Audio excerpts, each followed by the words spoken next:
Hello guys, आप लोग कैसे हैं। मैं उम्मीद करती हूँ आप लोग अच्छे होंगे। मैं भी अच्छी हूँ। तो गाइज, हम गोड़ छुप के गोड़ लागता नहीं, प्रणाम करता नहीं आप सबके। एगो भजन हमार बा, प्यारा भजन, आप लोग जरूर सुनी।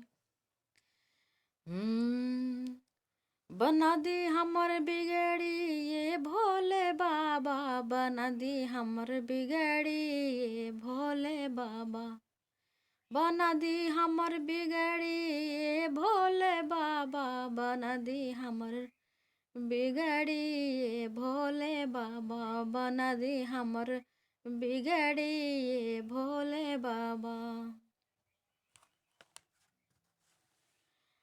अरे बाग बगीचा से फूलवा ले आईनी, बाग बगीचा के फूलवा ले आईबी, सजाइब हम सगरी भोले बाबा, सजाइब हम सगरी भोले बाबा, बना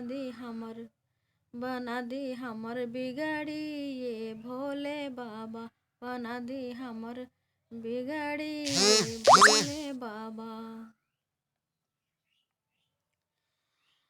हाट बजरिया से भंगिया ले आईब, हाट बजरिया से भंगिया ले आईब, पियाई भर गगरी ये भोले बाबा, पियाई भर गगरी ये भोले बाबा, पियाई भर गगरी ये भोले बाबा, बना दी हमर बिगड़ी ये भोले बाबा, बना दी हमर बिगड़ी ये भोले बाबा, बना दी हमर बिगड़ी ये भोले बाबा, बना दी हमर बिगड़ी ये भोले बाबा, बना दी हमर बिगड़ी ये भोले बाबा।